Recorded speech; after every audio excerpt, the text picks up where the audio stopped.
சென்னை எழும்பூரில் காவல்துறையினருக்கு பதக்கம் அளிக்கும் விழாவில் முதலமைச்சர் பேசி வருகிறார். பார்க்கலாம்.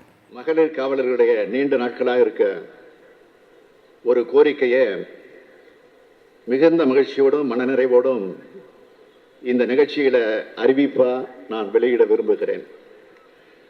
தமிழ்நாடு காவல்துறையில் பணிபுரியக்கூடிய பெண் காவலர்களுக்கு ஒரு ஆண்டு மகப்பேறு விடுமுறை அளிக்கப்படுகிறது. இந்த விடுமுறை முடிந்து அவங்க பணிக்கு திரும்பும்போது அவங்க குழந்தைகளை பராமரிக்கிறதுல பல சிரமங்கள் ஏற்படுறது தொடர்ந்து அவங்க கோரிக்கை வச்சுக்கிட்டு வராங்க.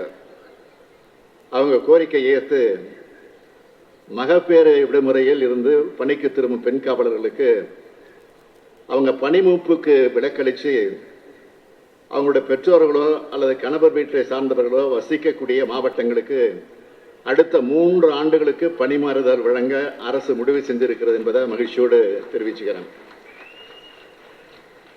மேலும் பெண்கள் மற்றும் குழந்தைகளை பாதிக்கக்கூடிய குற்ற செயல் பிரச்சனைகளை தீர்க்கிறதுல நம்மளோட பெண் காவலர்கள் மிக முக்கியமாக பங்காற்றுறாங்க.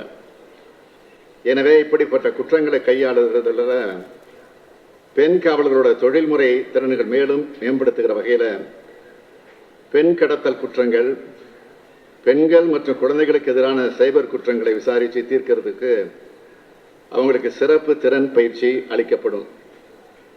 உங்களுக்கு இருக்கிற கடமையும் பொறுப்பும் மிக மிக பெரியது.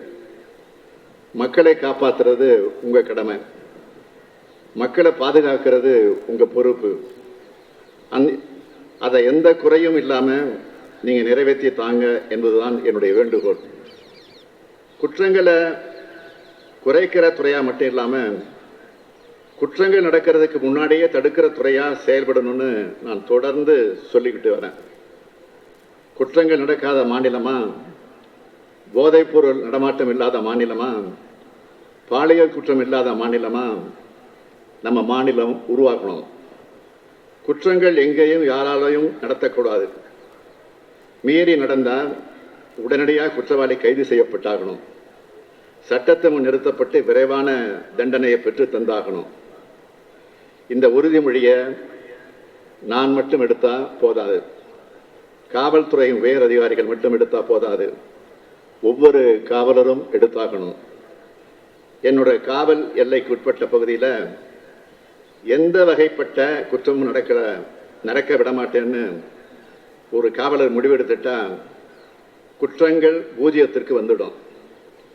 மனித வளர்ச்சியின் அனைத்து குறியீடுகளையும் முன்னணி மாநிலமாக இருக்க தமிழ்நாடு குற்ற சம்பவங்களில் பூஜ்ஜியமாக இருந்தால் தான் நமக்கெல்லாம் பெருமை.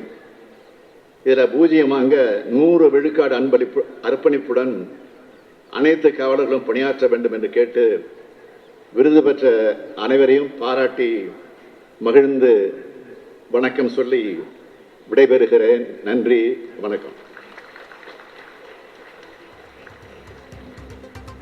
சென்னை எழும்பூரில் காவல்துறையினருக்கு பதக்கம் அளிக்கும் விழாவில் முதலமைச்சர் பேசினார். குற்றம் இல்லாத, போதைப் பொருட்கள் புழக்கம் இல்லாத மாநிலமாக தமிழகத்தை மாற்ற வேண்டும். அதற்கு காவல்துறையினர் உழைக்க வேண்டும் என்றும் கூறியிருக்கிறார்.